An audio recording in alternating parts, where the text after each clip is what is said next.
मौसम बसंत गनंत न आवे। राव सास किरण उदर सागर को, गंग तरंग अंत को पावै। रुदर ध्यान ज्ञान सतगुर के,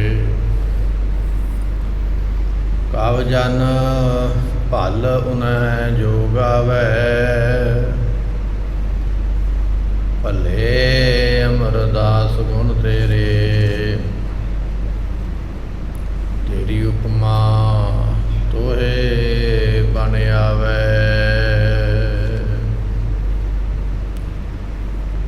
हो आया दूरों चल के,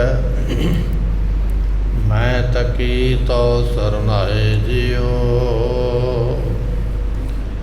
मैं आशा रखी चित मैं, मेरा सबो दुख गवाए जियो। सुकाओ टल गुर से भी है निस सहज सुभाए। दर्शन पर से आए गुरु का, जन्म मरण दुख जाए। होवै सिफत समधि, नूरे अरसों कुरसों चटिया। तुद डिठे सच्चे पातशाह, माल जन्म जन्म दी घटिया। तुद डिठे सच्चे पातशाह, माल जन्म जन्म दी घटिया। सतनाम श्री वाहिगुरु साहिब जीओ। श्लोक महला तीजा। गुर सेवा ते सुख उपजै, फिर दुख ना लगे आए। जमन मरना मिट गया, काले का किछ ना बिसाए। हर सेती मन रव रहा, सच्चे रहा समाए। नानक हऊँ बलहारी तिनको, जो चलन सतगुर पाए। गुर सेवा ते सुख उपजै, फिर दुख ना लगे आए। वाहिगुरु जी का खालसा, वाहिगुरु जी की फतेह। वालिए कुल आलम, पतत पावन जुगो जुग अटल। 10 गुरु साहबान दे हिरदा स्वरूप ये जो पवित्र बाणी है, ऐसी बाणी जिहदे प्रथाए महाराज ने बचन कीते। बाणी गुरु, गुरु है बाणी। गुरु शब्द रूप है ਅਤੇ शब्द ही गुरु है। ये महाराज ने सानू सिक्ख्या दिती, समझाया। 3 रूप है बुहे के, सुनो नंद चित लाए। भाई नंद लाल जी जो धन 10वें पातशाह महाराज दियां दे सिख ने, बड़े बड़े लखारी विद्वान ने। सतगुरु पातशाह जियां दे नाल एक बारी बचन मलास होए ते महाराज कहन लगे, भाई नंद लाल जी साडे 3 ਸਰੂਪ ਹਨ। ਤਿੰਨਾਂ ਸਰੂਪਾਂ ਵਿੱਚ ਅਸੀਂ ਸੰਗਤ ਨੂੰ, ਪਿਆਰਿਆਂ ਨੂੰ, ਗੁਰਮੁਖਾਂ ਨੂੰ ਦਰਸ਼ਨ ਦਿੰਦੇ ਹਾਂ। ਇੱਕ ਸਰੂਪ ਸਾਡਾ ਇਹ ਹੈ ਜੋ ਤੁਹਾਡੇ ਸਾਹਮਣੇ ਹੈ, ਸਰੀਰ ਕਰਕੇ ਬੈਠੇ ਹਾਂ, ਸਰੀਰ ਲੈ ਕੇ ਆਏ ਹਾਂ। इस शरीर का नाम साडे पिता ने धन गुरु गोबिंद सिंह रखिया। इसनूं साडा सरगुण अवतार मन लवो। शरीर लैके आए संगत के भले वास्ते, किसी उद्देश वास्ते, किसी कार्य वास्ते। ਖਾਲਸੇ ਨੂੰ ਸਾਜਣ ਵਾਸਤੇ ਆਏ ਹਾਂ। ਇੱਕ ਸਾਡਾ ਇਹ ਸਰੀਰ ਹੈ ਜੋ ਤੁਹਾਡੇ ਸਾਹਮਣੇ ਹੈ, ਤੇ ਮਹਾਰਾਜ ਹੋਰ ਆਪ ਜੀ ਬਖਸ਼ਿਸ਼ ਕਰੋ। ਸਤਿਗੁਰੂ ਪਾਤਸ਼ਾਹ ਕਹਿਣ ਲੱਗੇ ਇੱਕ ਸਾਡਾ ਸਰੂਪ ਨਿਰਗੁਣ ਹੈ, ਜੋ ਹੈ ਤੇ ਸਾਰਿਆਂ ਥਾਵਾਂ ਤੇ ਪਰ ਦਿਸਦਾ ਨਹੀਂ ਹੈ ਗੁਪਤ। ਸਭ ਮੈਂ ਜੋਤ, ਜੋਤ ਹੈ ਸੋਏ, ਜੋਤ ਰੂਪ ਹੋ ਕੇ, ਪ੍ਰਕਾਸ਼ ਰੂਪ ਹੋ ਕੇ ਹੈ ਕਣ ਕਣ ਦੇ ਵਿੱਚ, ਜਰੇ ਜਰੇ ਵਿੱਚ ਸਮਾਏ ਹੋਏ ਆ। ਉਹ ਵੀ ਸਾਡਾ ਇੱਕ ਰੂਪ ਹੈ, ਪਰ ਹਾਂ ਗੁਪਤ ਕਿਸੇ ਗੁਰਮੁਖ ਵਿਰਲੇ ਨੂੰ ਜਿਹਨੇ ਪ੍ਰਾਪਤੀ ਕਰਨੀ ਉਹਨੂੰ ਹੀ ਪ੍ਰਾਪਤ ਹੁੰਦਾ, ਉਹਨੂੰ ਹੀ ਉਹ ਦਰਸ਼ਨ ਪ੍ਰਾਪਤ ਹੁੰਦਾ।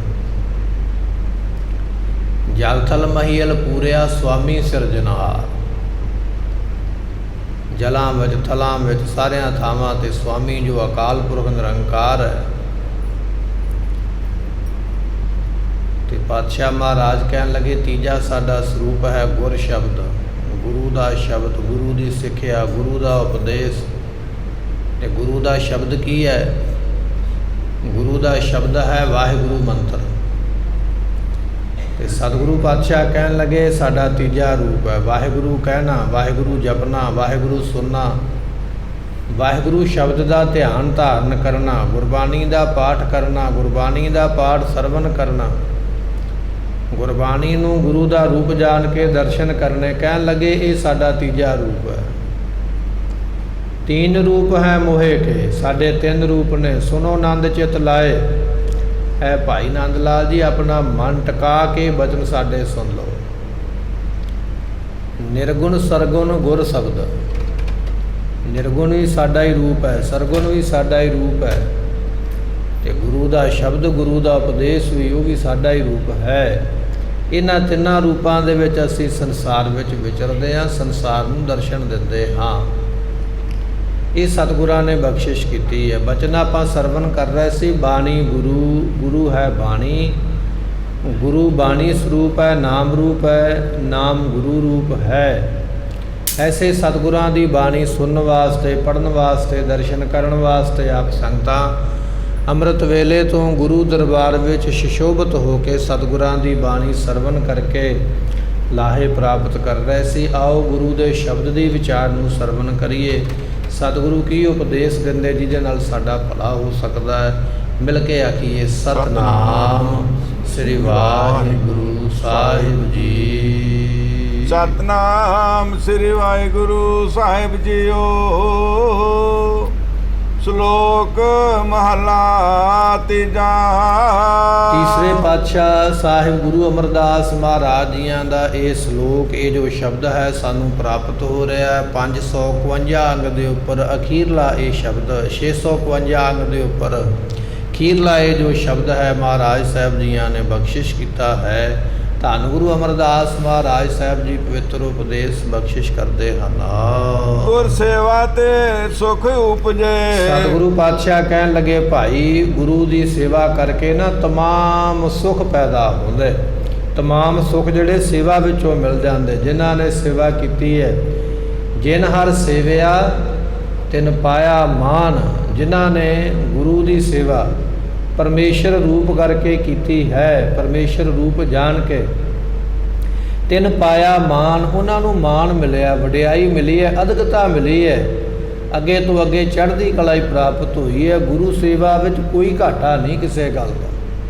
ਪਰ ਜਿਨ੍ਹਾਂ ਨੇ ਸੇਵਾ ਕੀਤੀ ਭਾਵਨਾ ਦੇ ਨਾਲ, ਪਿੱਛੇ ਜੇ ਆਪਾਂ ਬਾਬਾ ਫਰੀਦ ਸਾਹਿਬ ਜੀਆਂ ਦੀ ਸਾਖੀ ਸਰਵਨ ਕੀਤੀ ਹੈ ਵੀ ਆਪਣੇ ਮੁਰਸ਼ਿਦ ਦਾ ਇਸ਼ਨਾਨ ਕਰਵਾਉਂਦੇ ਤੇ ਉਹਨਾਂ ਨੇ ਖੁਸ਼ ਹੋ ਕੇ ਖੁਦਾ ਦੀ ਪ੍ਰਾਪਤੀ ਵਾਲੇ ਬਣਾ ਦਿੱਤਾ। ਸੋ ਐਸੀਆਂ ਸਾਖੀਆਂ ਗੁਰੂ ਸਾਹਿਬਾਨ ਦੇ ਜੀਵਨ ਵਿੱਚੋਂ ਵੀ ਸਾਨੂੰ ਪ੍ਰਾਪਤ ਹੁੰਦੀਆਂ। ਜਿਵੇਂ ਭਾਈ ਮੰਝ ਵਰਗੇ ਸੇਵਾ ਕਰਦੇ, ਭਾਈ ਆਦਮ ਵਰਗੇ ਸੇਵਾ ਕਰਦੇ, ਭਾਈ ਜੇਠਾ ਜੀ ਵਰਗੇ ਸੇਵਾ ਕਰਦੇ, ਭਾਈ ਲਹਿਣਾ ਸਾਹਿਬ ਜੀ ਵਰਗੇ ਸੇਵਾ ਕਰਦੇ, ਅਤੇ ਖੁਦ ਧੰਨ ਗੁਰੂ ਅਮਰਦਾਸ ਮਹਾਰਾਜ ਜੀ ਆਪ ਸੇਵਾ ਕਰਦੇ। ਭਾਈ ਮਾਨ ਸਿੰਘ ਵਰਗੇ ਸੇਵਾ ਕਰ ਰਹੇ ਨੇ, ਭਾਈ ਜੈਤਾ ਜੀ ਵਰਗੇ ਸੇਵਾ ਕਰਦੇ ਪਏ, ਭਾਈ ਮੀਹਾਂ ਜੀ ਵਰਗੇ ਗੁਰੂ ਕੇ ਸਿੱਖ ਜਿਹੜੇ ਨੇ ਉਹ ਸੇਵਾ ਕਰਦੇ ਪਏ, ਤੇ ਭਾਈ ਬਹਿਲੋ ਜੀ ਵਰਗੇ ਗੁਰੂ ਕੇ ਸਿੱਖ ਸੇਵਾ ਕਰਦੇ। ਇਹ ਜਿਨ੍ਹਾਂ ਨੇ ਗੁਰਮੁਖੋ ਸੇਵਾਵਾਂ ਕੀਤੀਆਂ ਨਾ, ਸੁਖ ਉਪਜੈ, ਉਹਨਾਂ ਨੂੰ ਸੁਖ ਹੀ ਪ੍ਰਾਪਤ ਹੋਇਆ। ਧੰਨ ਗੁਰੂ ਅਰਜਨ ਦੇਵ ਮਹਾਰਾਜ ਸਾਹਿਬ ਜੀਆਂ ਨੂੰ सेवा बख्शिश की। गुरु रामदास पातशाह ने बचन किए, पुत्र जी हरमंदर साहब की सेवा तुसी मुकम्मल करानी है, आप ये तुहाडी ड्यूटी है, ये तुहानू काम सौंप के चले हैं, तुसी करना है। गुरु अर्जन देव महाराज साहब जियां ने सेवा नू निपरे सिरे चाढ़न वास्ते इटां दे भट्ठे आवे जिहड़े सन वो लाउण वास्ते सिखां नू आखिया कि वध तो वध वधिया तो वधिया लाल सुरख इटां पक्कियां इटां जिहड़ियां ने वो तैयार कीतियां जाण। इत्थे निरंकार दा हरी दा घर बनना, हरी मंदिर, हरी दा मंदिर, परमेश्वर दा घर असीं तैयार करना है। ते लग पै गुरु के सिख सेवा करन वास्ते, इटां दी तैयारी बनाउण वास्ते। मालवे तो आया होया महाराज दा एक सिख है, नाम है भाई बहलो जी, ये भी लगा होया सेवा दे विच। इस नूं किसे तो पता लगा कि जे इटां नूं चंगी तरह लाल करना है, चंगी तरह पकाउणा है, इटां नूं चंगा रंग देना है, तो उस वेले ये घोड़ियां दी लिद वगैरह इत्यादि जो भी है ना, पशुआं दा गोबर वगैरह ये चौके ते सुੱਟਣਾ पवेगा भट्ठ दे विच।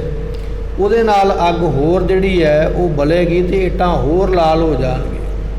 ਤੇ ਭਾਈ ਬਹਿਲੋ ਜੀ ਭਾਵੇਂ ਕਿ ਆਪਣੇ ਇਲਾਕੇ ਦੇ ਗੁਰਮੁਖੋ ਸੇਠ ਨੇ, ਸਰਦਾਰ ਨੇ, ਆਪਣੇ ਇਲਾਕੇ ਦੇ ਬੜੇ ਮੋਤਬਾਰ ਵਿਅਕਤੀ ਨੇ, ਬੜੀ ਉੱਚੀ ਸ਼ਾਨੋ ਸ਼ੌਕਤ ਹੈ, ਬੜੀ ਖੁੱਲੀ ਜ਼ਮੀਨ ਜਾਇਦਾਦ ਹੈ, ਬੜੇ ਵੱਡੇ ਜਗੀਰਦਾਰ ਨੇ। ਪਰ ਜਦੋਂ ਪਤਾ ਲੱਗਿਆ ਨਾ ਵੀ ਗੁਰੂ ਦੇ ਕਾਰ ਦੇ ਵਿੱਚ ਇਹ ਕੰਮ ਕੀਤਿਆਂ ਬੜੀ ਚੜ੍ਹਦੀ ਕਲਾ ਹੋਵੇਗੀ, ਆਪ ਸਿਰ ਤੇ ਟੋਕਰਾ ਚੱਕ ਲਿਆ। सिर ते टोकरा चक के पिंड दे विचों गंदगी, कूड़ा करकट इत्यादि जो भी है, घोड़ियां दी लिद, पशुआं दा इसे तरह गोबर वगैरह लैके आउंदे, आप भट्ठ दे विच बालदे, सिर ते चौके लिया लिया के। कादे वास्ते? गुरु दी सेवा करनी है। कहन लगे भावना इन्नी है, नाल नाल वाहिगुरू मंत्र दा जाप करदे, नाल नाल गुरु के इन्हां कारजां दी सेवा करदे। कहन लगे जदों भावना नूं फल लगा ना, इटां बड़ियां लाल निकलियां आवे दे विचों, ते वो संगतां सिख इटां गड्डियां ते लद लद के ते जिथे श्री हरमंदर साहिब इत्थे लैके आ रहे। धन गुरु अर्जन देव महाराज साहब जी मेहर करन वास्ते जदों उस जगह ते पहुँचे, वेखिया ऐस आवे दियां बड़ियां इटां लाल ने, बाकियां दियां घट लाल ने। पुछया जिहड़ा आवा लाउण वाला, आवी लाउण वाला घुमियार, उहनूं पुछया भी कारण की है? कहन लगा महाराज एक तुहाडा सिख है, वो सारे ही शहर का कूड़ा करकट अपने सिर ते चुक के लैके आउंदा है, घोड़ियां दी लिद वगैरह आप सिर ते चुकदा है ते लिया के इत्थे पा के जांदा है भी इट्टां लाल जिहड़ियां ने चंगियां तैयार हो जाण। महाराज ने पूछया कौन है? कहन लगे जी भाई बहलो उन्हां दा नाम है, और वो गुरु घर दे बड़े अनिन्न सिख बने हुए। सतगुरु पातशाह महाराज जी ने जदों बचन सुने तो उस वेले महाराज के मुखों बचन निकलिया, भाई बहलो नूं अपने कोल बुलाया। सतगुरु पातशाह कहन लगे तेरी सेवा तो असी बड़े प्रसन्न होए अते असी तैनूं वर बख्शिश करदे हां भाई बहलो सब तो पहलो। ये बचन महाराज के मुखों निकले, भाई बहलो जी तू सब तो पहला गुरु का सिख है, सिखां दी कतार में तू सब तो मूहरे है, सब तो फर्स्ट नंबर के उपर तू ही है, पहले नंबर का तैनूं खिताब जिहड़ा है ये गुरु वालों प्राप्त होया। ऐसियां दातां महाराज ने भाई बहलो जियां नूं बख्शिश कीतियां। महाराज कहन लगे गुर सेवा ते जिन्हां ने गुरु की सेवा की भाई बहलो जी दे वाहन, जां बेअंत साखियां जिन्हां दे हुणे हुणे आपां नाम सरवण कीते, जिन्हां जिन्हां ने सेवा की है, सुख उपजै उन्हां नूं भाई सुख ही सुख प्राप्त होया। गुर सेवा किंग ना लभ्या ते किहड़ी वस्तु है जिहड़ी गुरु की सेवा करके नहीं मिलती है। सेवा करन वाले नवाब कपूर सिंह वर्गे जिहड़े घोड़ियां दी लिद चुकण की सेवा करते पे, कि लिद चुकना नौकरां दा काम होया करदा, जिहड़े बिल्कुल थले होण, सब तो 0 नंबर ते होण, उन्हां नूं ऐसी लिद चुकण दा काम कामियां वाला नौकरां वाला दिता जांदा। भाई ये जिहड़े नवाब कपूर सिंह सन आप गुरु खालसे दे घोड़ियां दी सेवा करदे, लिद चुकण दी इन्ने चिर नूं कहंदे लाहौर तो नवाबी आ पहुंची कि असी गुरु के खालसे नूं नवाब बनाउंदे हां, ये शाही दरबार दा, लाहौर दरबार दा, अते साडी मदद कीती जावे। जदों वो नवाबी पहुंची खालसे दे कोल, उस वेले खालसे दी विचार है भी ये दात उहनूं मिले जिहड़ा सेवा करदा, क्योंकि सेवा करन वाले दे मन विच निमरता हुंदी है, प्यार हुंदा, शरधा हुंदी है। ਭਾਵਨਾ ਹੁੰਦੀ ਇਹ ਦਾਤ, ਇਹ ਜਿਹੜੀ ਪਦਵੀ ਉਸ ਨੂੰ ਮਿਲੇਗੀ ਤੇ ਉਹ ਕੌਮ ਦਾ ਬਹੁਤਾ ਸਵਾਰੇਗਾ, ਪੰਥ ਨੂੰ ਹੋਰ ਚੜ੍ਹਦੀ ਕਲਾ ਵਿੱਚ ਲੈ ਕੇ ਜਾਵੇਗਾ। ਅੱਜ ਜਿਹੜੇ ਖਿਤਾਬ ਦਿੱਤੇ ਜਾਂਦੇ ਨੇ, ਜਿਹੜੀਆਂ ਅੱਜ ਵਸਤੂਆਂ ਜਗੀਰਾਂ ਮਿਲਦੀਆਂ, ਜਥੇਦਾਰੀਆਂ ਮਿਲਦੀਆਂ, ਅੱਜ ਦੇ ਸਮੇਂ ਵਿੱਚ ਚਮਚਾ ਲੋਕਾਂ ਨੂੰ ਮਿਲਦੀਆਂ, ਜਿਨ੍ਹਾਂ ਕੋਲ ਵੱਧ ਤੋਂ ਵੱਧ ਚਮਚਾਗਿਰੀ ਹੈ, ਇਹ ਉਹਨਾਂ ਨੂੰ ਮਿਲਦੀਆਂ ਵਸਤੂਆਂ। ਅੱਜ ਇਹ ਨਹੀਂ ਵੇਖਿਆ ਜਾਂਦਾ ਵੀ ਇਹਦੀ ਸੇਵਾ ਕਿੰਨੀ ਹੈ, ਭਾਵਨਾ ਕਿੰਨੀ ਹੈ, ਇਹਦੇ ਕੋਲ ਨਿਤਨੇਮ ਕਿੰਨਾ, ਇਹਦੇ ਕੋਲ ਸੇਵਾ ਤੇ ਸਿਮਰਨ ਕਿੰਨਾ, ਇਹ ਗੁਰੂ ਦੇ ਕਿੰਨੇ ਨੇੜੇ ਹੈ। ਨਹੀਂ, ਇਹ ਨਹੀਂ ਵੇਖਿਆ ਜਾਂਦਾ। ਵੇਖਿਆ ਇਹ ਜਾਂਦਾ ਵੀ ਇਹ ਕਿੱਡਾ ਕੁ ਵੱਡਾ ਚਮਚਾ ਹੈ, ਉਹ ਸਾਡੇ ਪਿੱਛੇ ਲਾ ਕੇ ਕਿਹੋ ਜਿਹੇ ਫੈਸਲੇ ਲੈ ਸਕਦਾ, ਉਹਨੂੰ ਜਿਹੜਾ ਹੈ ਉਹ ਸੇਵਾਦਾਰ ਬਣਾਇਆ ਜਾਂਦਾ। ਤੇ ਜਦੋਂ ਇਹੋ ਜਿਹੇ ਵਿਅਕਤੀ ਫਿਰ ਸੇਵਾਦਾਰ ਬਣਦੇ ਤੇ ਫਿਰ ਉਹ ਕਿਹੋ ਜਿਹੀ ਸੇਵਾ ਕਰਨਗੇ, ਉਹ ਸਾਨੂੰ ਦਿਸਦਾ ਹੀ ਪਿਆ ਵੀ ਕਿਵੇਂ ਦੀ ਸੇਵਾ ਹੁੰਦੀ ਹੈ। ਫਿਰ ਉਹਨਾਂ ਨੂੰ ਫਰਕ ਕੋਈ ਨਹੀਂ ਪੈਂਦਾ, ਭਾਵੇਂ ਕੋਈ ਗੁਰੂ ਦੀ ਨਿਰਾਦਰੀ ਕਰ ਦੇਵੇ, ਭਾਵੇਂ ਕੋਈ ਗੁਰੂ ਸਥਾਨ ਦੀ ਨਿਰਾਦਰੀ ਕਰ ਦੇਵੇ, ਕੋਈ ਫਰਕ ਨਹੀਂ ਹੈ। ਕੇਵਲ 2-4 ਦਿਨ ਅਖਬਾਰਾਂ ਵਿੱਚ ਬਿਆਨ ਦੇਣਗੇ, ਬੜਾ ਦੁੱਖ ਜ਼ਾਹਰ ਹੋਵੇਗਾ ਤੇ ਚੁੱਪ ਕਰਕੇ ਬੈਠ ਜਾਣਾ ਹੈ, ਕਿਉਂਕਿ ਝੂਠ ਹੀ ਉਹਨਾਂ ਦਾ ਆਸਰਾ। ਜਿਹੜੀ ਇਮਾਰਤ ਖਲੋਤੀ ਕੱਚੀਆਂ ਕੰਧਾਂ 'ਤੇ ਉਹ ਕਿੰਨਾ ਕੁ ਸਮਾਂ ਟਿਕੇਗੀ। ਜਿਹੜੀ ਪਦਵੀ ਹੈ ਹੀ ਝੂਠ ਦੇ ਉੱਪਰ, ਕੋਈ ਜੀਵਨ ਨਹੀਂ, ਕੋਈ ਸਿਮਰਨ ਨਹੀਂ, ਤੇ ਉਹ ਫਿਰ ਪਦਵੀ ਇਸ ਤਰ੍ਹਾਂ ਦੇ ਕਰਮੀ ਕਰਦੀ ਹੈ, ਕੋਈ ਨੂਰ ਜਾਂ ਠੋਸ ਫੈਸਲਾ ਨਹੀਂ ਉਹ ਲੈ ਸਕਦੇ। ਪਰ ਜਿਨ੍ਹਾਂ ਨੂੰ ਭਾਈ ਇਹ ਵਸਤੂਆਂ ਮਿਲੀਆਂ ਸੇਵਾ ਕਰਕੇ, ਸਿਮਰਨ ਕਰਕੇ, ਤੇ ਉਹ ਫਿਰ ਜਦੋਂ ਨਵਾਬ ਬਣੇ ਨਾ, ਨਵਾਬੀ ਮਿਲੀ ਨਵਾਬ ਕਪੂਰ ਸਿੰਘ ਦੀਆਂ, ਉਹਨਾਂ ਨੇ ਆਖਿਆ ਨਵਾਬੀ ਤਾਂ ਲੈਂਦੇ ਆ, ਪਹਿਲਾਂ ਖਾਲਸੇ ਦੇ ਪੈਰਾਂ ਦੇ ਨਾਲ, ਇਸ ਨੂੰ ਚਰਨਾਂ ਦੇ ਨਾਲ ਛੁਹਾਇਆ ਜਾਵੇ। ਇਹ ਲਾਹੌਰ ਦਰਬਾਰ ਦੀ ਜਿਹੜੀ ਆਈ ਨਵਾਬੀ ਹੈ। ਦੂਜਾ ਬਚਨ ਇਹ ਆ ਵੀ ਨਵਾਬ ਬਣਨ ਤੋਂ ਮਗਰੋਂ ਸਾਡੇ ਕੋਲੋਂ ਇਹ ਘੋੜਿਆਂ ਦੀ ਲਿੱਦ ਚੁੱਕਣ ਦੀ ਸੇਵਾ ਨਾ ਲਈ ਜਾਵੇ। ਇਹ ਸੇਵਾ ਅਸੀਂ ਕਰਦੇ ਹੀ ਰਵਾਂਗੇ ਜਿੰਨਾ ਚਿਰ ਸਾਡੇ ਸਰੀਰ ਵਿੱਚ ਤਾਕਤ ਹੈ, ਜਾਨ ਹੈ, ਜ਼ੋਰ ਹੈ, ਹਿੰਮਤ ਹੈ। ਸੇਵਾ ਨਹੀਂ ਅਸੀਂ ਛੱਡਣੀ। ਸਾਨੂੰ ਕੋਈ ਕੱਲ੍ਹ ਨੂੰ ਇਹ ਨਾ ਕਵੇ ਵੀ ਆਹ ਸੇਵਾ ਛੱਡ ਦੇ। ਨਵਾਬੀ ਛੱਡਣੀ ਮਨਜ਼ੂਰ ਹੈ, ਪਰ ਸੇਵਾ ਛੱਡਣੀ ਨਹੀਂ। ਇਹ 2 ਬਚਨ ਸਾਨੂੰ ਦਿੱਤੇ ਜਾਣ। ਉਸ ਵੇਲੇ ਖਾਲਸੇ ਨੇ ਦੋਨੇ ਬਚਨ ਹੀ ਪੂਰੇ ਕਰ ਦਿੱਤੇ। ਨਵਾਬੀ ਖਾਲਸੇ ਦੇ ਚਰਨਾਂ ਨੂੰ ਛੁਹਾ ਕੇ ਉਸ ਵੇਲੇ ਨਵਾਬ ਕਪੂਰ ਸਿੰਘ ਜੀਆਂ ਨੂੰ ਨਵਾਬ ਬਣਾ ਦਿੱਤਾ ਗਿਆ ਅਤੇ ਆਖਿਆ ਵੀ ਇਹ ਸੇਵਾ ਤੁਹਾਡੇ ਕੋਲ ਹੀ ਰਹੇਗੀ, ਕੋਈ ਲਵੇਗਾ ਨਹੀਂ। ਐਸੀ ਸੇਵਾ ਫਿਰ ਉਹਨਾਂ ਨੇ ਕੀਤੀ। ਪੰਥ ਗੁਰਮੁਖੋ ਦਿਨ ਤੋਂ ਦਿਨ ਚੜ੍ਹਦੀ ਕਲਾ ਨੂੰ ਗਿਆ। ਇੰਨੀ ਤਰੱਕੀ ਕੀਤੀ ਪੰਥ ਨੇ ਵੀ ਦਿੱਲੀ ਦੇ ਲਾਲ ਕਿਲੇ 'ਤੇ ਖਾਲਸੇ ਦਾ ਝੰਡਾ ਝੁਲਦਾ ਪਿਆ ਤੇ ਹੌਲੀ ਹੌਲੀ ਖਾਲਸਾ ਪੰਥ ਦੀ ਨੀਂਹ ਰੱਖੀ ਗਈ। ਪਰ ਰੱਖੀ ਉਹਨਾਂ ਨੇ ਚੜ੍ਹਦੀ ਕਲਾ ਵਿੱਚ ਉਹ ਲੈ ਕੇ ਗਏ ਜਿਨ੍ਹਾਂ ਦੇ ਕੋਲ ਆਪਣੇ ਕੋਲ ਸੇਵਾ ਤੇ ਸਿਮਰਨ ਹੈ। ਭੈ ਭਾਵਨੀ ਵਾਲੇ ਗੁਰੂ ਕੇ ਸਿੱਖ ਜਿਹੜੇ ਨੇ ਭਾਈ, ਉਹਨਾਂ ਨੇ ਇਹ ਦਾਤਾਂ ਪ੍ਰਾਪਤ ਕਰਕੇ ਤੇ ਚੜ੍ਹਦੀ ਕਲਾ ਵਾਲੇ ਪਾਸੇ। ਤੇ ਜਿਹੜੇ ਚਮਚਾਗਿਰੀ ਕਰਕੇ ਲੈਣਾ ਜਾਣਦੇ, ਉਹਨਾਂ ਦੀਆਂ ਫਿਰ ਸੇਵਾਵਾਂ ਇਸੇ ਤਰ੍ਹਾਂ ਦੀਆਂ ਹੁੰਦੀਆਂ ਜਿਸ ਤਰ੍ਹਾਂ ਦੀਆਂ ਅੱਜ ਹੁੰਦੀਆਂ ਪਈਆਂ। ਰੋ ਵਿਚਾਰ ਮਹਾਰਾਜ ਕਹਿਣ ਲੱਗੇ ਗੁਰ ਸੇਵਾ ਤੇ ਜਿਨ੍ਹਾਂ ਨੇ ਗੁਰੂ ਦੀ ਸੇਵਾ ਕੀਤੀ, ਗੁਰੂ ਖਾਲਸੇ ਦੀ ਸੇਵਾ ਕੀਤੀ ਹੈ। ਸਰਦਾਰ ਕਪੂਰ ਸਿੰਘ ਵਰਗੇ ਜਿਨ੍ਹਾਂ ਨੂੰ ਨਵਾਬੀ ਮਿਲ ਗਈ, ਨਵਾਬ ਬਣ ਗਏ, ਸੁਖ ਉਪਜੈ। ਗੁਰੂ ਦੀ ਸੇਵਾ ਵਿੱਚੋਂ ਭਾਈ ਸਾਰੇ ਸੁਖ ਪੈਦਾ ਹੁੰਦੇ। ਇਸ ਤਰ੍ਹਾਂ ਦਾ ਕੋਈ ਸੁਖ ਨਹੀਂ ਹੈ ਜਿਹੜਾ ਸੇਵਾ ਕਰਕੇ ਨਹੀਂ ਮਿਲਦਾ, ਸਾਰੇ ਮਿਲ ਜਾਂਦੇ। ਇਹ ਗੁਰੂ ਪਾਤਸ਼ਾਹ ਨੇ ਆਪ ਜੀਵਨ ਵਿੱਚ ਕਰਨੀ ਕਰਕੇ ਸਾਨੂੰ ਦਿਖਾਈ ਹੈ। ਫਿਰ ਦੁੱਖ ਨਾ ਲੱਗੇ ਆਏ। ਤੇ ਜਿਹੜੇ ਵਿਅਕਤੀ ਨੇਮ ਦੇ ਨਾਲ ਸੇਵਾ ਕਰਦੇ, ਅਸੀਂ ਕੀ ਕਰਦੇ ਹਾਂ, ਸਾਨੂੰ ਸਮਾਂ ਮਿਲਦਾ ਤਾਂ ਅਸੀਂ ਸੇਵਾ ਕਰਦੇ। ਵੇਖਿਆ ਵੀ ਹੁਣ 5 ਮਿੰਟ ਮੇਰੇ ਕੋਲ ਹੈ ਤੇ ਚਲੋ ਸੇਵਾ ਕਰ ਲਈਏ। ਹੁਣ 10 ਮਿੰਟ ਹੈ, ਸੇਵਾ ਕਰ ਲਈਏ। ਅੱਜ ਕਰ ਲਈਏ, ਕੱਲ੍ਹ ਨੂੰ ਟਾਈਮ ਲੱਗੇਗਾ ਤੇ ਵੇਖਾਂਗੇ। ਹਫ਼ਤਾ ਟਾਈਮ ਲੱਗੇ ਤਾਂ ਵੇਖ ਲਾਂਗੇ, ਮਹੀਨੇ ਬਾਅਦ ਟਾਈਮ ਲੱਗੇਗਾ ਤਾਂ ਵੇਖਾਂਗੇ। ਇਹ ਸਾਡੀ ਸੇਵਾ ਹੈ। ਪਰ ਮਹਾਰਾਜ ਕਹਿਣ ਲੱਗੇ ਫਿਰ ਦੁੱਖ ਨਾ ਲੱਗਿਆ ਹੈ ਜਿਨ੍ਹਾਂ ਨੇ ਨੇਮ ਦੇ ਨਾਲ ਕੀਤੀ ਹੈ ਨਾ ਸੇਵਾ। ਟਾਈਮ ਖਾਲੀ ਹੈ ਤੇ ਸੇਵਾ ਕਰਾਂ ਨਹੀਂ, ਸੇਵਾ ਕਰਾਂ ਟਾਈਮ ਨੂੰ ਕੱਢ ਕੇ। ਸੇਵਾ ਵਾਸਤੇ ਟਾਈਮ ਕੱਢਾਂ, ਇਹ ਨਹੀਂ ਵੀ ਟਾਈਮ ਕੋਲ ਹੈ ਤੇ ਸੇਵਾ ਕਰ।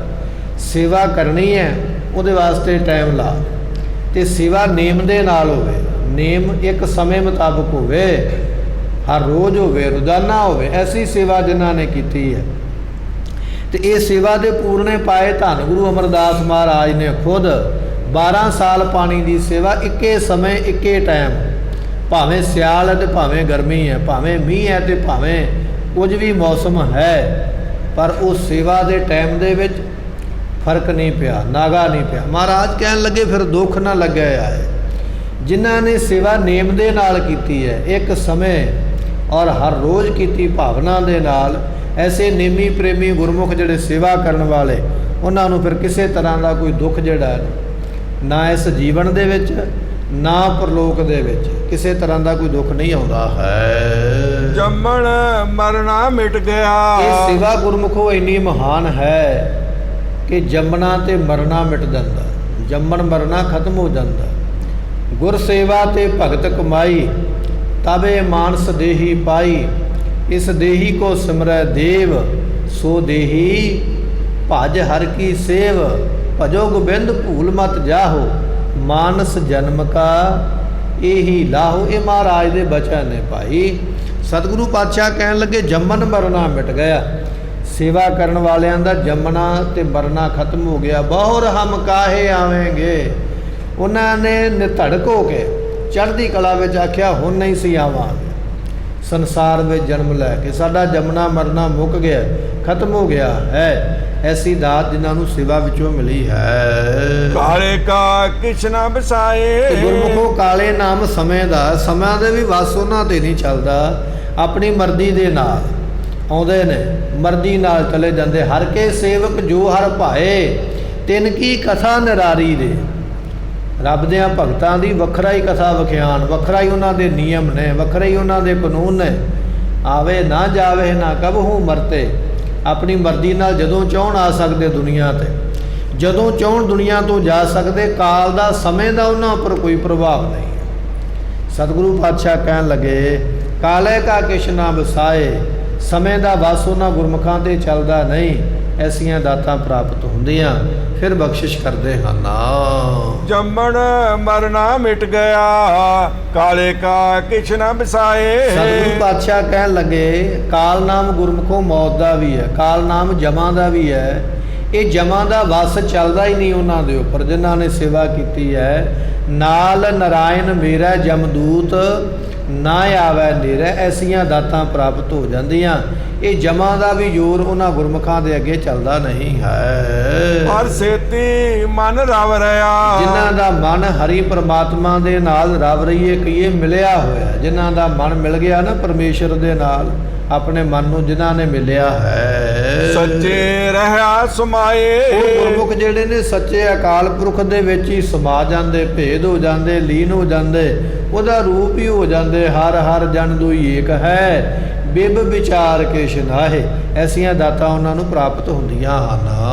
ਨਾਨਕ ਹਉ ਬਲਿਹਾਰੀ ਤਿੰਨ ਕੋ। ਸਤਿਗੁਰੂ ਪਾਤਸ਼ਾਹ ਫਰਮਾਉਂਦੇ ਭਾਈ ਉਹਨਾਂ ਤੋਂ ਬਲਿਹਾਰ ਜਾਈਏ, ਕੁਰਬਾਨ ਜਾਈਏ, ਸਦਕੇ ਜਾਈਏ। ਕਿੰਨਾ ਤੋਂ ਸਦਕੇ ਜਾਈਏ, ਕਿੰਨਾ ਤੋਂ ਕੁਰਬਾਨ ਜਾਈਏ, ਉਹ ਮਹਾਰਾਜ ਦੱਸਦੇ ਹਨ। ਜੋ ਚੱਲਣ ਸਤਿਗੁਰ ਭਾਏ। ਜਿਹੜੇ ਗੁਰਮੁਖ ਗੁਰੂ ਦੇ ਭਾਏ ਭਾਵਨਾ ਵਿੱਚ, ਗੁਰੂ ਦੇ ਪ੍ਰੇਮ ਦੇ ਵਿੱਚ ਚੱਲਦੇ, ਗੁਰੂ ਦੇ ਪ੍ਰੇਮ ਦੇ ਵਿੱਚ ਜਿਹੜੇ ਭਿੱਜੇ ਹੋਏ ਨੇ, ਐਸੇ ਜਿਹੜੇ ਗੁਰਮੁਖ ਨੇ ਭਾਈ ਹਉ ਬਲਿਹਾਰੀ ਤਿੰਨ ਕੋ। ਉਹਨਾਂ ਤੋਂ ਬਲਿਹਾਰ ਜਾਈਏ ਜਿਹੜੇ ਗੁਰੂ ਦੇ ਪ੍ਰੇਮ ਦੇ ਵਿੱਚ ਭਿੱਜੇ ਹੋਏ।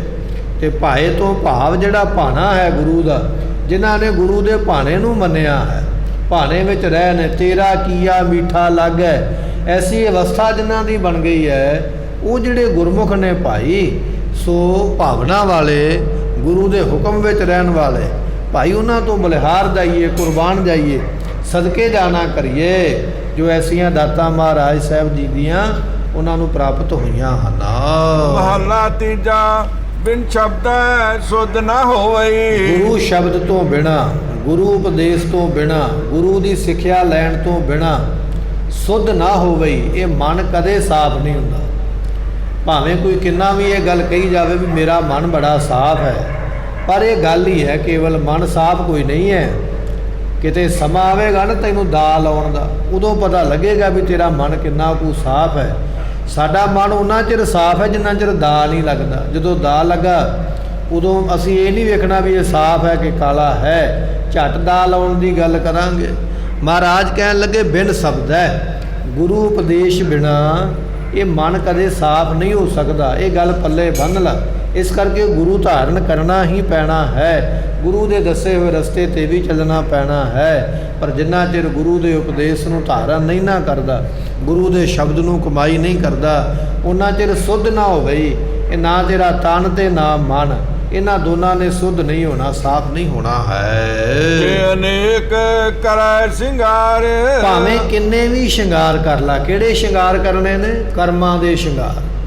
ਕੁਝ ਲੋਕ ਕਰਮ ਕਰਦੇ ਨਾ, ਮੈਂ ਇੰਨੇ ਪੁੰਨ ਕੀਤੇ, ਇੰਨੇ ਦਾਨ ਕੀਤੇ, ਇੰਨੀਆਂ ਯਾਤਰਾਵਾਂ ਕੀਤੀਆਂ, ਇੰਨਿਆਂ ਨੂੰ ਵਿਦਿਆ ਪੜ੍ਹਾ ਦਿੱਤੀ ਹੈ, ਇੰਨਿਆਂ ਦੇ ਭਲੇ ਦੇ ਕੰਮ, ਇੰਨਿਆਂ ਨੂੰ ਬਿਸਤਰੇ ਦੇ ਦਿੱਤੇ, ਇੰਨਿਆਂ ਨੂੰ ਬਰਤਨ ਦੇ ਦਿੱਤੇ। ਇਹ ਨੇ ਭਲੇ ਕਰਮ। ਇਸ ਤਰ੍ਹਾਂ ਦੇ ਭਲੇ ਕਰਮਾਂ ਦੇ ਜਿੰਨੇ ਮਰਜ਼ੀ ਸ਼ਿੰਗਾਰ ਕਰ ਲਾ, ਪਰ ਇਹ ਸ਼ਿੰਗਾਰ ਕੀਤਿਆਂ ਗੁਰਮੁਖਾ ਮਨ ਨਹੀਂ ਸਾਫ਼ ਹੋਣਾ। ਠੀਕ ਹੈ, ਤੂੰ ਪੁੰਨ ਕੀਤਾ ਉਹਦਾ ਤੈਨੂੰ ਫਲ ਮਿਲੇਗਾ, ਦਾਨ ਕੀਤਾ ਉਹਦਾ ਫਲ ਵੀ ਮਿਲੇਗਾ। ਕੋਈ ਚੰਗਾ ਕਰਮ ਕੀਤਾ ਹੈ, ਕੋਈ ਬਿਸਤਰਾ ਭਾਂਡਾ ਦਾਨ ਕੀਤਾ, ਮਾਇਆ ਦਾਨ ਕੀਤੀ, ਫਲ ਮਿਲੇਗਾ। ਪਰ ਜੇ ਤੂੰ ਆਖਦਾ ਵੀ ਇਹ ਕੰਮ ਕੀਤਿਆਂ ਮਨ ਸਾਫ਼ ਹੋ ਜਾਵੇ, ਨਹੀਂ, ਮਨ ਨਹੀਂ ਸਾਫ਼ ਹੋਣਾ। ਇਹ ਦੁਨੀਆ ਦੇ ਜਪਾਂ ਤਪਾਂ ਦੇ ਨਾਲ ਕਹਿਣ ਲੱਗੇ ਵੀ ਮਨ ਨਹੀਂ ਸਾਫ਼ ਹੁੰਦਾ ਐਸੇ ਸ਼ਿੰਗਾਰ ਕਰਨ ਦੇ ਨਾਲ। ਫਿਰ ਬਖਸ਼ਿਸ਼ ਕਰਦੇ ਹਨ। ਬਿਨ ਸ਼ਬਦ ਸੁਧ ਨਾ ਹੋਵੇ, ਜੇ ਅਨੇਕ ਕਰੈ ਸਿੰਗਾਰ। ਸਤਿਗੁਰੂ ਪਾਤਸ਼ਾਹ ਕਹਿਣ ਲੱਗੇ ਜਿੰਨਾ ਚਿਰ ਗੁਰੂ ਵਾਲਾ ਨਹੀਂ ਨਾ ਬਣਿਆ, ਗੁਰੂ ਦੇ ਉਪਦੇਸ਼ ਨੂੰ ਨਹੀਂ ਨਾ ਕਮਾਇਆ, ਤੇ ਉਹਨਾਂ ਚਿਰ ਗੁਰਮੁਖਾ ਇਹ ਸ਼ਿੰਗਾਰ ਕੀ ਹੈ ਜਿਹੜੇ ਤੂੰ ਜਪ ਤਪ ਵਗੈਰਾ ਕਰਦਾ ਪਿਆ, ਇਹ ਜਪ ਤਪ ਕੀਤੇ ਹੋਏ ਸ਼ਿੰਗਾਰ ਜਿਹੜੇ ਨੇ ਇਹ ਵੀ ਤੇਰੇ ਮਨ ਨੂੰ ਸਾਫ਼ ਨਹੀਂ ਕਰ ਸਕਦੇ। ਜੇ ਤੂੰ ਆਖੇ ਵੀ ਜਪ ਕਰਕੇ ਤਪ ਕਰਕੇ, ਨਹੀਂ, ਜਪ ਵੀ ਕਰ ਲਾ, ਤਪ ਵੀ ਕਰ ਲਾ, ਮਨ ਵਿੱਚ ਈਰਖਾ ਫਿਰ ਵੀ ਰਹਿਣੀ ਹੈ, ਮਨ ਵਿੱਚ ਕੋਈ ਨਾ ਕੋਈ ਵਿਕਾਰ ਫਿਰ ਵੀ ਰਹਿਣਾ।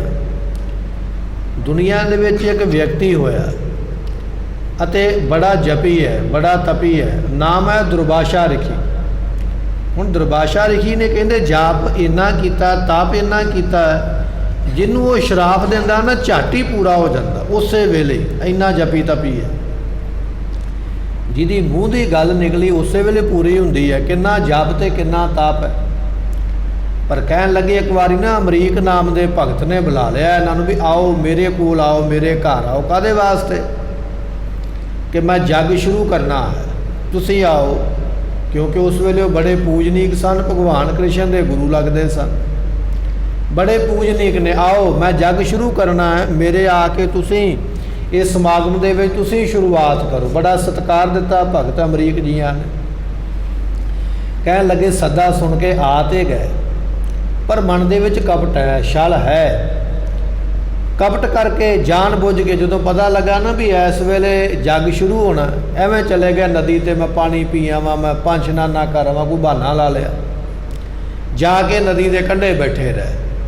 ਮਨ ਵਿੱਚ ਵਿਚਾਰ ਇਹ ਹੈ ਵੀ ਜਿਹੜਾ ਮਹੂਰਤ ਦਾ ਸਮਾਂ ਹੈ ਮੈਂ ਉਹ ਸਮੇਂ 'ਤੇ ਨਹੀਂ ਜਾਣਾ, ਅਤੇ ਫਿਰ ਮੈਂ ਵੇਖਦਾ ਵੀ ਇਹ ਮੈਨੂੰ ਉਡੀਕਦੇ ਨੇ ਕਿ ਮੈਨੂੰ ਬਿਨਾਂ ਉਡੀਕੇ ਤੋਂ ਕੰਮ ਕਰ ਲੈਣਗੇ। ਹੁਣ ਇਹ ਕੀ ਹੈ? ਮਨ ਦੇ ਵਿੱਚ ਖੋਟ ਹੀ ਹੈ ਨਾ, ਈਰਖਾ। ਬੁਲਾਇਆ ਗਿਆ ਹੈ ਪਰ ਤੂੰ ਸਮੇਂ 'ਤੇ ਪਹੁੰਚ ਵੀ ਗਿਆ, ਹੁਣ ਜਾਣ ਬੁੱਝ ਕੇ ਕੰਧ ਦੇ ਉਹਲੇ ਲੋਕੇ ਬੈਠਾ ਰਹੋ। ਜਪ ਤੇ ਕੋਈ ਘੱਟ ਨਹੀਂ ਕੀਤਾ, ਤਪ ਤੇ ਬੜੇ ਕੀਤੇ, ਮੂੰਹ ਦੇ ਦਿੱਤੇ ਹੋਏ ਬਚਨ ਪੂਰੇ ਹੁੰਦੇ। ਸਮੇਂ ਦੇ ਜੋ ਅਵਤਾਰ ਨੇ ਭਗਵਾਨ ਕ੍ਰਿਸ਼ਨ ਜੀ, ਉਹਨਾਂ ਦੇ ਗੁਰੂ ਬਣੇ। ਜਾਣ ਬੁੱਝ ਕੇ ਛੁਪ ਕੇ ਬੈਠੇ ਰਹੇ। ਜਦੋਂ ਵੇਖਿਆ ਵੀ ਹੁਣ ਮਹੂਰਤ ਦਾ ਸਮਾਂ ਲੰਘ ਗਿਆ, ਤੇ ਭਗਤ ਅਮਰੀਕ ਜੀਆਂ ਦੇ ਕੋਲ ਕਹਿਣ ਲੱਗੇ ਉਸ ਵੇਲੇ ਜਿਹੜੇ ਹੋਰ ਸਾਧੂ ਸੰਤ ਸਨ, ਉਹਨਾਂ ਨੇ ਆਖਿਆ ਵੀ ਕੋਈ ਗੱਲ ਨਹੀਂ, ਆਪਾਂ ਸੁਣਿਆ ਦਿੱਤਾ ਹੈ ਜੇ ਉਹ ਸਮੇਂ 'ਤੇ ਨਹੀਂ ਪਹੁੰਚੇ ਤੇ ਆਪਣੀ ਗਲਤੀ ਥੋੜ੍ਹੀ ਹੈ, ਆਪਾਂ ਆਪਣਾ ਜੱਗ ਸ਼ੁਰੂ ਕਰੀਏ। ਜਿਹੜਾ ਕਾਰਜ ਕਰਨਾ ਮਹੂਰਤ ਲੰਘ ਗਿਆ, ਕਿਉਂਕਿ ਹਿੰਦੂ ਮਤ ਵਿੱਚ, ਸਨਾਤਨ ਮਤ ਦੇ ਵਿੱਚ ਮਹੂਰਤ ਦੀ ਬੜੀ ਵਿਚਾਰ ਕੀਤੀ ਜਾਂਦੀ ਹੈ। ਮਹੂਰਤ ਨੂੰ ਮੰਨਿਆ ਜਾਂਦਾ, ਆ ਸ਼ੁਭ ਮਹੂਰਤ ਹੈ, ਆ ਅਸ਼ੁਭ ਮਹੂਰਤ ਹੈ। ਸਮੇਂ ਦੀ ਲਗਨ ਦੀ ਵਿਚਾਰ ਜੋਤਿਸ਼ ਮਤ ਦੁਆਰਾ ਕੀਤੀ ਜਾਂਦੀ ਹੈ, ਜੋਤਿਸ਼ ਗ੍ਰੰਥ ਦੁਆਰਾ। ਰੋਹ ਵਿਚਾਰ ਸਿਆਣਿਆਂ ਵਿਅਕਤੀਆਂ ਨੇ ਸਮਝਾਇਆ ਵੀ ਸਮਾਂ ਨਹੀਂ ਆਪਾਂ ਨੂੰ ਛੱਡਣਾ ਚਾਹੀਦਾ, ਜੇ ਉਹ ਚਲੇ ਗਏ ਆਸੇ ਪਾਸੇ ਹੋ ਗਿਆ ਕੋਈ ਗੱਲ ਨਹੀਂ। ਹੁਣ ਭਗਤ ਅਮਰੀਕ ਜੀਆਂ ਨੂੰ ਬੜੀ ਗੱਲ ਚੰਗੀ ਲੱਗੀ ਵੀ ਠੀਕ ਹੈ, ਜਦੋਂ ਜੱਗ ਕਰ ਲਿਆ ਸ਼ੁਰੂ ਆਪਣਾ ਕੰਮ ਜੋ ਵੀ ਉਹਨਾਂ ਅਸੀਂ ਸ਼ੁਰੂ ਕਰ ਲਿਆ, ਇੰਨੇ ਚਿਰ ਨੂੰ ਦੁਰਵਾਸ਼ਾ ਜੀ ਨੇ ਵੇਖਿਆ ਵੀ ਚਲੋ ਹੁਣ ਮਹੂਰਤ ਦਾ ਸਮਾਂ ਲੰਘ ਗਿਆ, ਮੈਂ ਵੇਖਾਂ ਵੀ ਮੈਨੂੰ ਉਡੀਕਿਆ ਹੈ ਕਿ ਨਹੀਂ। ਆਉਂਦਿਆਂ ਨੂੰ ਉਹਨਾਂ ਨੇ ਕੰਮ ਸ਼ੁਰੂ ਕਰ ਲਿਆ। ਸ਼ੁਰੂ ਕਰ ਲਿਆ ਤੇ ਗੁੱਸਾ ਆ ਗਿਆ ਵੀ ਤੁਸੀਂ ਮੈਨੂੰ ਸੱਦਾ ਦੇ ਕੇ ਤੇ ਮੇਰੇ ਸੱਦੇ ਦਿੱਤੇ ਤੋਂ ਮਗਰੋਂ ਤੁਸੀਂ ਮੈਨੂੰ ਉਡੀਕਿਆ ਨਹੀਂ, ਤੁਸੀਂ ਮੈਨੂੰ ਉਡੀਕ ਲੈਂਦੇ। ਮਹੂਰਤ ਦੀ ਕੋਈ ਗੱਲ ਨਹੀਂ, ਪਰ ਮੈਨੂੰ ਵਿਸ਼ੇਸ਼ਤਾ ਹੀ ਮਿਲਣੀ ਚਾਹੀਦੀ ਸੀ, ਮੇਰਾ ਮਾਣ ਸਨਮਾਨ ਹੋਣਾ ਚਾਹੀਦਾ, ਮੈਨੂੰ ਪਹਿਲੇ ਨੰਬਰ 'ਤੇ ਰੱਖਣਾ ਸੀ। ਸਮੇਂ ਦੀ ਮਹੂਰਤ ਦੀ ਕੋਈ ਗੱਲ ਨਹੀਂ। ਤੁਸੀਂ ਮੇਰਾ ਨਿਰਾਦਰ ਕੀਤਾ, ਸੱਦ ਕੇ ਘਰੇ। ਜੇ ਕਿਸੇ ਨੂੰ ਆਪਾਂ ਸੱਦਾ ਦਿੱਤਾ ਤਾਂ ਜਾਣ ਬੁੱਝ ਕੇ ਪਰਲੇ ਬੰਨੇ ਜਾ ਕੇ ਬਹਿ ਜਾਵੇ ਤੇ ਕਸੂਰ ਥੋੜ੍ਹੀ ਹੈ। ਮੈਨੂੰ ਘਰੇ ਸੱਦ ਕੇ ਤੁਸੀਂ ਮੇਰਾ ਇੰਤਜ਼ਾਰ ਨਹੀਂ ਕੀਤਾ, ਮੈਂ ਸ਼ਰਾਪ ਦਿੰਦਾ। ਹੁਣ ਸ਼ਰਾਪ ਦੇਣ ਲੱਗਿਆ 1 ਮਿੰਟ ਵੀ ਨਹੀਂ ਲੱਗਣਾ, ਮਿੰਟ ਤੋਂ ਵੀ ਪਹਿਲਾਂ ਮੂੰਹ 'ਚੋਂ ਗੱਲ ਹੀ ਕਹਿਣੀ ਹੈ। ਜਿਹੜੀ ਗੱਲ ਕਹਿਣੀ ਉਹ ਝੱਟ ਪੂਰੀ ਹੋ ਜਾਣੀ ਉਸੇ ਵੇਲੇ। ਕਹਿਣ ਲੱਗੇ ਇੰਨੀ ਗੱਲ ਆਖੀ ਵੀ ਮੈਂ ਸ਼ਰਾਪ ਦੇਣ ਲੱਗਾ ਹਾਂ, ਅਜੇ ਸ਼ਰਾਪ ਵਾਲਾ ਬਚਨ ਕਹਿਣਾ ਹੈ, ਕੁਝ ਸਕਿੰਟ ਲੱਗਣੇ ਨੇ। ਭਗਵਾਨ ਜੀਆਂ ਨੇ ਉਸੇ ਵੇਲੇ ਸੁਦਰਸ਼ਨ ਚੱਕਰ ਉੱਥੇ ਪ੍ਰਗਟ ਕਰ ਦਿੱਤਾ। ਆਖਿਆ ਇਸ ਤੋਂ ਪਹਿਲਾਂ ਕਿ ਸ਼ਰਾਪ ਦੇਵੇਂ ਤੇਰੀ ਗਰਦਨ ਤੇਰੀ ਧੌਣ ਹੀ ਲਾ ਦਿਆਂਗੇ, ਕਿ ਗਲਤੀ ਤੇਰੀ ਆਪਣੀ ਹੈ ਪਰ ਤੂੰ ਦੋਸ਼ ਦੂਜੇ ਨੂੰ ਦਿੰਦਾ ਪਿਆ। ਫਿਰ ਦੌੜੇ ਅੱਗੇ ਲਾ ਕੇ, ਕਦੇ ਕਿਸੇ ਕੋਲ ਜਾਨ ਬਚਾਓ, ਕਦੇ ਕਿਸੇ ਕੋਲ ਜਾਨ ਬਚਾਓ। ਸਾਰਿਆਂ ਨੇ ਆਖਿਆ ਵੀ ਬਚਾ ਤੈਨੂੰ ਉਹਨੂੰ ਭਗਤ ਹੀ ਸਕਦਾ, ਜਿਹਦੇ ਨਾਲ ਤੂੰ ਇਹ ਈਰਖਾ ਕਰਕੇ ਕੰਮ ਕੀਤਾ ਨਾ, ਉਹਦੇ ਜਾ ਕੇ ਚਰਨ ਫੜੋ, ਤੇ ਜੇ ਉਹ ਮਾਫ ਕਰੇ ਤੇ ਮਾਫੀ ਤਾਂ ਮਿਲੀ। ਫਿਰ ਚਰਨ ਫੜੇ ਆ ਕੇ। ਇਹ ਸਾਖੀ ਤੋਂ ਭਾਵ ਇਹ ਹੈ ਵੀ ਜੇ ਕੋਈ ਬੰਦਾ ਇਹ ਗੱਲ ਕਹੇ ਨਾ ਵੀ ਜਪ ਕਰਕੇ ਤਪ ਕਰਕੇ ਮੈਂ ਮਨ ਸਾਫ਼ ਕਰ ਲਾਂਗਾ, ਤੇ ਫਿਰ ਆਪਾਂ ਦੁਰਵਾਸ਼ਾ ਰਿਖੀ ਵਰਗਾ ਜਪ ਤਪ ਨਹੀਂ ਕਰ ਸਕਦੇ। ਬੜਾ ਵੱਡਾ ਜਪੀ ਹੈ, ਤਪੀ ਹੈ, ਪਰ ਕਿਤੇ ਨਾ ਕਿਤੇ ਈਰਖਾ ਤੇ ਉਹਦੇ ਮਨ ਵਿੱਚ ਵੀ ਹੈ, ਕਪਟ ਤੇ ਛਲ ਤੇ ਉਹਦੇ ਮਨ ਵਿੱਚ ਵੀ ਆਇਆ। ਭਾਵੇਂ ਕਿਸੇ ਵੀ ਤਰੀਕੇ ਨਾਲ ਆਇਆ, ਪਰ ਆਇਆ ਤੇ ਜ਼ਰੂਰ ਹੈ। ਸਤਿਗੁਰੂ ਪਾਤਸ਼ਾਹ ਕਹਿਣ ਲੱਗੇ ਬਿਨ ਸ਼ਬਦੈ ਸੁਧ ਨਾ ਹੋਵੇ, ਗੁਰੂ ਦੇ ਉਪਦੇਸ਼ ਤੋਂ ਬਿਨਾ ਮਨ ਸਾਫ਼ ਨਹੀਂ ਹੁੰਦਾ। ਇਹਦੇ ਵਿੱਚ ਕੋਈ ਨਾ ਕੋਈ ਮੈਲ ਰਹਿ ਹੀ ਜਾਂਦੀ ਹੈ ਕਿਸੇ ਨਾ ਕਿਸੇ ਤਰ੍ਹਾਂ ਦੀ। ਜੇ ਅਨੇਕ ਕਰੇ ਸ਼ਿੰਗਾਰ ਭਾਵੇਂ ਜਪਾਂ ਦੇ ਤਪਾਂ ਦੇ ਚੰਗੇ ਕਰਮਾਂ ਦੇ ਜਿੰਨੇ ਮਰਜ਼ੀ ਕਰ ਲਾ, ਇਹਨਾਂ ਸ਼ਿੰਗਾਰਾਂ ਨੇ ਮਨ ਸਾਫ਼ ਨਹੀਂ ਕਰਨਾ ਹੈ। ਫਿਰ ਕੀ ਸਾਰ ਨਾ ਜਾਣੇ, ਜਿਹੜੀ ਇਸਤਰੀ ਆਪਣੇ ਪਤੀ ਦੀ ਸਾਰ ਨਹੀਂ ਜਾਣਦੀ, ਉਹਦੀ ਸੰਭਾਲ ਨਹੀਂ ਕਰਦੀ, ਉਹਦੇ ਕਹਿਣੇ ਵਿੱਚ ਨਹੀਂ ਹੈ। ਦੂਜੇ ਭਾਏ ਪਿਆਰ, ਆਪਣੇ ਪਤੀ ਨੂੰ ਛੱਡ ਕੇ ਦੂਜਿਆਂ ਦੇ ਨਾਲ ਦੂਜਿਆਂ ਦੇ ਪਿਆਰ ਵਿੱਚ ਮਸਤ ਹੋਈ ਹੈ, ਚਰਿੱਤਰ ਠੀਕ ਨਹੀਂ ਹੈ, ਜੀਵਨ ਠੀਕ ਨਹੀਂ ਹੈ, ਕੁਕਰਮ ਕਰਦੀ ਹੈ।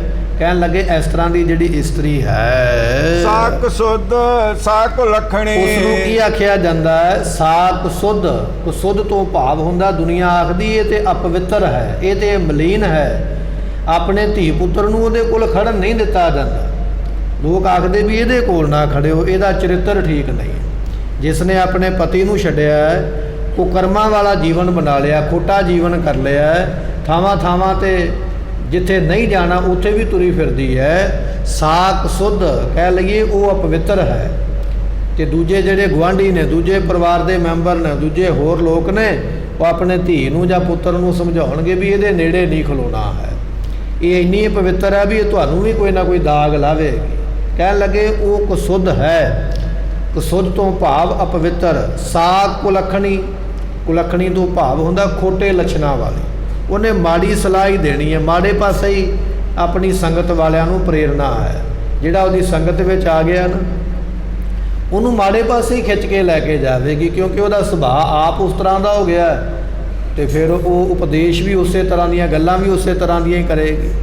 ਮਹਾਰਾਜ ਕਹਿੰਦੇ ਕੁਲੱਖਣੀ, ਕੋ ਲੱਖਣੀ, ਖੋਟੇ ਲੱਛਣਾਂ ਵਾਲੀ। ਨਾਨਕ ਨਾਰੀ ਵਿੱਚ ਕੁਨਾਰ, ਉਹ ਬਾਕੀ ਇਸਤਰੀਆਂ ਦੇ ਵਿੱਚ ਕੁਨਾਰ ਕਹੀਏ ਖੋਟੀ ਇਸਤਰੀ ਹੈ, ਬਾਕੀਆਂ ਦੇ ਵਿੱਚੋਂ ਉਹ ਬਹੁਤ ਮਾੜੀ ਹੈ, ਜਿਹਦਾ ਜੀਵਨ ਇਸ ਤਰ੍ਹਾਂ ਦਾ। ਫਿਰ ਮਹਾਰਾਜ ਬਖਸ਼ਿਸ਼ ਕਰਦੇ ਹਨ, ਸਾਕ ਸੁਧ ਸਾਕ ਲਖਣੀ, ਫਿਰ ਕੀ ਸਾਰ ਨਾ ਜਾਣੀ। ਮਹਾਰਾਜ ਕਹਿਣ ਲੱਗੇ ਇਸੇ ਤਰ੍ਹਾਂ ਜਿਸ ਜੀਵ ਇਸਤਰੀ ਨੇ ਪਰਮਾਤਮਾ ਦੀ ਸਾਰ ਨਹੀਂ ਜਾਣੀ ਹੈ, ਪਰਮਾਤਮਾ ਨੂੰ ਆਪਣਾ ਪਤੀ ਨਹੀਂ ਸਮਝਿਆ, ਪਰਮਾਤਮਾ ਦੇ ਹੁਕਮ ਦੇ ਵਿੱਚ ਜਿਹੜੀ ਜੀਵ ਇਸਤਰੀ ਨਹੀਂ ਰਹਿੰਦੀ ਹੈ, ਦੂਜੇ ਭਾਏ ਪਿਆਰ, ਪਰਮਾਤਮਾ ਨੂੰ ਛੱਡ ਕੇ, ਅਕਾਲ ਪੁਰਖ ਨੂੰ ਛੱਡ ਕੇ ਦੂਜਿਆਂ ਨਾਲ ਪਿਆਰ ਪਾ ਲਿਆ, ਮੜੀਆਂ ਮਸਾਨਾਂ ਦੇ ਨਾਲ ਪਿਆਰ ਕਰ ਲਿਆ, ਦੇਵੀ ਦੇਵਤਿਆਂ ਦੇ ਨਾਲ ਪਿਆਰ ਕਰ ਲਿਆ, ਭੂਤਾਂ ਪ੍ਰੇਤਾਂ ਨੂੰ ਪੂਜਣ ਲੱਗ ਪਿਆ, ਰੁੱਖਾਂ ਬੂਟਿਆਂ ਦੀ ਪੂਜਾ ਕਰਦਾ ਪਿਆ, ਜਿਹਨੇ ਪਰਮੇਸ਼ਰ ਨੂੰ ਛੱਡ ਕੇ ਹੋਰਾਂ ਦੂਜਿਆਂ ਦੇ ਨਾਲ ਆਪਣਾ ਪਿਆਰ ਬਣਾ ਲਿਆ, ਆਪਣਾ ਜੋੜ ਮੇਲਾ ਬਣਾ ਲਿਆ ਹੈ। ਸਾਕ ਸੁਧ ਸਾਕ ਲਖਣੀ, ਉਹ ਜਿਹੜੀ ਜੀਵ ਰੂਪ ਇਸਤਰੀ ਹੈ, ਕਹਿਣ ਲੱਗੇ ਅਪਵਿੱਤਰ ਹੀ ਹੈ, ਉਹ ਕਦੇ ਪਵਿੱਤਰ ਨਹੀਂ ਹੋ ਸਕਦੀ, ਉਹ ਮਲੀਨ ਹੀ ਰਹੇਗੀ, ਉਹਦੀ ਸੰਗਤ ਵੀ ਭੈੜੀ ਰਹੇਗੀ। ਕੁਲੱਖਣੀ ਤੋਂ ਭਾਵ ਉਹ ਖੋਟੇ ਲੱਛਣਾਂ ਵਾਲੀ ਹੈ, ਜਾਂ ਕੁਲੱਖਣੀ ਕਹਿੰਦੇ ਨੇ ਕਿ ਸ਼ੁਭ ਗੁਣਾ ਰੂਪੀ ਕੁੱਲ ਨੂੰ ਖਾ ਜਾਣ ਵਾਲੀ। ਸ਼ੁਭ ਗੁਣ ਜਿਹੜੇ ਨੇ ਉਹਨਾਂ ਨੂੰ ਉਹ ਖਾ ਜਾਣ ਵਾਲੀ ਹੈ, ਉਹ ਜੀਵ ਇਸਤਰੀ ਜਿਸ ਨੇ ਪਰਮੇਸ਼ਰ ਨੂੰ ਛੱਡ ਕੇ ਹੋਰਾਂ ਦੀ ਪੂਜਾ ਕੀਤੀ ਹੈ। ਨਾਨਕ ਨਾਰੀ ਵਿੱਚ ਕੁਨਾਰ, ਤੇ ਸਤਿਗੁਰੂ ਪਾਤਸ਼ਾਹ ਕਹਿਣ ਲੱਗੇ ਇਹ ਜਿੰਨੀਆਂ ਜੀਵ ਇਸਤਰੀਆਂ ਨੇ, ਇਹਨਾਂ ਵਿੱਚੋਂ ਸਭ ਤੋਂ ਨਖਿੱਧ ਉਹ ਜੀਵ ਇਸਤਰੀ ਹੈ, ਸਭ ਤੋਂ ਮਲੀਨ ਕੁਕਰਮੀ ਉਸ ਨੂੰ ਮੰਨਿਆ ਜਾਂਦਾ ਹੈ, ਜੋ ਪਰਮਾਤਮਾ ਦੀ ਪੂਜਾ ਛੱਡ ਕੇ, ਨਾਮ ਜਪਣਾ ਛੱਡ ਕੇ, ਪਰਮਾਤਮਾ ਦੀ ਬੰਦਗੀ ਛੱਡ ਕੇ ਹੋਰਾਂ ਪਾਸੇ ਵੱਲ ਜਿਹੜਾ ਜੀਵ ਲੱਗਾ ਉਸ ਨੂੰ ਕੁਨਾਰ ਕਿਹਾ ਜਾਂਦਾ, ਖੋਟਾ ਕਿਹਾ ਜਾਂਦਾ। ਸਭ ਤੋਂ ਖੋਟਾ ਉਸ ਨੂੰ ਜੰਦ ਨਾ ਕਰ। ਔੜੇ ਹਰ ਹਰ ਆਪਣੀ ਦਇਆ ਕਰ। ਧੰਨ ਗੁਰੂ ਰਾਮਦਾਸ ਮਹਾਰਾਜ ਸਾਹਿਬ ਜੀ ਕਹਿਣ ਲੱਗੇ, ਗੁਰੂ ਕਿਆ ਸਿੱਖਾ ਜਦੋਂ ਅਰਦਾਸ ਕਰਦਾ ਨਾ, ਮੱਥਾ ਟੇਕਦਾ, ਦੁਨੀਆ ਦੇ ਬੜੇ ਪਦਾਰਥ ਮੰਗਦਾ, ਮੈਨੂੰ ਆਹ ਮਿਲ ਜਾਵੇ, ਮੈਨੂੰ ਆਹ ਮਿਲ ਜਾਵੇ, ਪਰ ਤੈਨੂੰ ਅਸੀਂ ਇਹ ਸਮਝਾ ਦਿੰਦੇ ਮੰਗਣਾ ਕੀ ਹੈ ਗੁਰੂ ਦੇ ਕੋਲੋਂ। ਗੁਰੂ ਦੇ ਅੱਗੇ ਹੱਥ ਜੋੜ ਕੇ ਇਹ ਪੌੜੀ ਪੜ੍ਹ ਲਿਆ ਕਰ। ਇਹ ਜਿਹੜੀ ਪੌੜੀ ਆਪਾਂ ਸਰਵਣ ਕਰਦੇ ਪਏ ਨਾ, ਇਹਦੇ ਵਿੱਚ ਦਾਤਾਂ ਨੇ, ਇਹ ਪੌੜੀ ਪੜ੍ਹ ਲਿਆ ਕਰ। ਸਤਿਗੁਰੂ ਆਪੇ ਹੀ ਸਭ ਕੁਝ ਜਾਣਦੇ।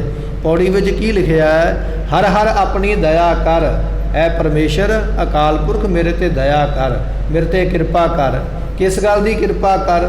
ਫਰਮਾਉਂਦੇ ਹਰ ਬੋਲੀ ਬੈਣੀ ਕਿ ਮੈਂ ਆਪਣੀ ਬੋਲੀ ਬੋਲਾਂ ਦੇ ਵਿੱਚ ਆਪ ਜੀ ਦੀ ਬੈਣੀ ਬਾਣੀ ਨੂੰ ਬੋਲਾਂ, ਇਹ ਮੇਰੇ ਤੇ ਕਿਰਪਾ ਕਰ। ਜਦੋਂ ਮੇਰੇ ਮੂੰਹੋਂ ਗੱਲ ਨਿਕਲੇ ਨਾ, ਤੇਰੇ ਨਾਮ ਦੀ ਗੱਲ ਹੀ ਨਿਕਲੇ। ਬਚਨ ਆਪਾਂ ਪੜ੍ਹਦੇ ਹਾਂ ਨਾ ਵਾਰ-ਵਾਰ ਕਿ ਸਾਨੂੰ ਵਾਹਿਗੁਰੂ ਮੰਤਰ ਬਖਸ਼ਿਸ਼ ਕਰੋ, ਸਹੀ ਪਿਆਰੇ ਮੇਲ ਜਿਨ੍ਹਾਂ ਮਿਲਿਆ ਤੇਰਾ ਨਾਮ ਚਿੱਤ ਆਵੇ। ਸਤਿਗੁਰੂ ਪਾਤਸ਼ਾਹ ਕਹਿਣ ਲੱਗੇ, ਜਦੋਂ ਪੌੜੀ ਪੜ੍ਹੇਗਾ ਨਾ, ਇਹਦੇ ਵਿੱਚ ਬਚਨ ਆ ਗਿਆ, ਪ੍ਰਮਾਤਮਾ ਸਾਡੇ ਤੇ ਦਇਆ ਕਰ। ਹਰ ਬੋਲੀ ਬੈਣੀ, ਅਸੀਂ ਇਹਨਾਂ ਬੈਣੀ ਬਚਨਾਂ ਦੇ ਨਾਲ ਆਪ ਜੀ ਦੀ ਬੋਲੀ ਜਿਹੜੀ ਹੈ ਨਾ, ਆਪ ਜੀ ਦੇ ਸ਼ਬਦ ਗੁਰਬਾਣੀ, ਉਹਨੂੰ ਬੋਲੀਏ, ਉਹਨੂੰ ਜਪੀਏ। ਇਹ ਸਾਨੂੰ ਕਿਰਪਾ ਕਰਕੇ ਦਾਤ ਦੇਣੀ ਕਰ। ਹਰ ਨਾਮ ਧਿਆਈ ਹਰ ਉਚਰਾ, ਸਾਨੂੰ ਆਪਣੇ ਨਾਮ ਦੀ ਦਾਤ ਬਖਸ਼ਿਸ਼ ਕਰੋ। ਮੈਂ ਤੁਹਾਡੇ ਨਾਮ ਨੂੰ ਜਪਾਂ, ਨਾਮ ਦਾ ਹੀ ਉਚਾਰਨ ਕਰਨਾ ਕਰਾਂ, ਹਰ ਲਾਹਾ ਲੈਣੀ ਅਤੇ ਮੈਂ ਨਾਮ ਜਪ ਕੇ ਲਾਹਾ ਲੈ ਲਵਾਂ। ਜਿਨੀ ਨਾਮ ਧਿਆਇਆ, ਜਿਹੜੇ ਨਾਮ ਧਿਆ ਕੇ ਲਾਹਾ ਲੈ ਕੇ ਗਏ, ਮੈਂ ਵੀ ਉਹਨਾਂ ਦੇ ਵਾਂਗ ਨਾਮ ਧਿਆ ਕੇ ਤੇ ਲਾਹਾ ਲੈ ਕੇ ਇਸ ਦੁਨੀਆ ਤੋਂ ਜਾਣਾ ਕਰਾਂ। ਜੋ ਜਪਦੇ ਹਰ ਹਰ ਦਿਨ ਸਰਾਤ, ਜਿਹੜੇ ਗੁਰਮੁਖ ਦਿਨੇ ਰਾਤ ਤੇਰੇ ਨਾਮ ਨੂੰ ਜਪਦੇ ਨੇ, ਤੇਰੀ ਬੰਦਗੀ ਕਰਦੇ ਨੇ, ਜਿਹੜੇ ਦਿਨੇ ਰਾਤ ਤੇਰੇ ਨਾਮ ਨੂੰ ਜਪਣ ਵਿੱਚ ਲੱਗੇ ਹੋਏ ਹਨ, ਤਿਨ ਹੋ ਕੁਰਬਾਨੀ, ਮੈਂ ਉਹਨਾਂ ਤੋਂ ਕੁਰਬਾਨ ਜਾਵਾਂ, ਸਦਕੇ ਜਾਵਾਂ, ਵਾਰੀ ਜਾਵਾਂ।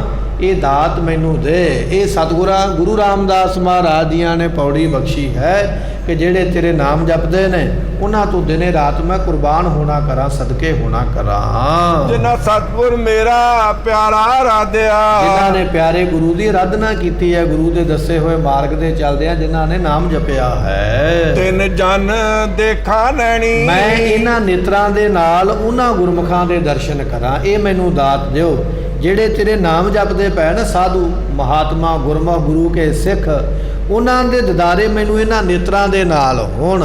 ਮੈਂ ਇਹਨਾਂ ਨੱਖਾਂ ਦੇ ਨਾਲ ਉਹਨਾਂ ਦੇ ਦਰਸ਼ਨ ਕਰ ਲਵਾਂ, ਤਾਂ ਕਿ ਮੇਰੇ ਨੇਤਰ ਸਫਲੇ ਹੋ ਜਾਣ।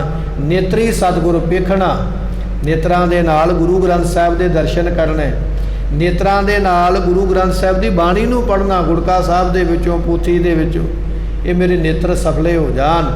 ਇਹ ਮੇਰੇ ਤੇ ਦਾਤ ਮੈਨੂੰ ਬਖਸ਼ਿਸ਼ ਜਿਹੜੀ ਹੈ ਉਹ ਦੇਣਾ ਕਰੋ ਜੀ। ਉਹ ਵਾਰਿਆ ਆਪਣੇ ਗੁਰੂ ਕੋ, ਮੈਂ ਆਪਣੇ ਗੁਰੂ ਤੋਂ ਵਾਰਨੇ, ਬਲਿਹਾਰਨੇ, ਕੁਰਬਾਨ ਸਦਕੇ ਜਾਂਦਾ, 100 ਵਾਰੀ ਵਾਰਨੇ ਜਾਂਦਾ, ਬਲਿਹਾਰ ਜਾਂਦਾ ਹਾਂ। ਜਿਨ ਮੇਰਾ ਹਰ ਸੱਜਣ ਮੇਲਿਆ ਸੈਣੀ, ਜਿਸ ਗੁਰੂ ਨੇ ਮੇਰੇ ਤੇ ਕਿਰਪਾ ਕੀਤੀ ਹੈ, ਜੋ ਸੈਣੀ ਮਿਲਾਪ ਵਾਲਾ, ਮਿਲਣ ਵਾਲਾ ਪਰਮਾਤਮਾ ਹੈ, ਉਸ ਮਿਲਣ ਵਾਲੇ ਪਰਮਾਤਮਾ ਨੂੰ ਜਿਸ ਗੁਰੂ ਨੇ ਮੇਰੇ ਨਾਲ ਮਿਲਾਇਆ, ਮੈਂ ਉਸ ਗੁਰੂ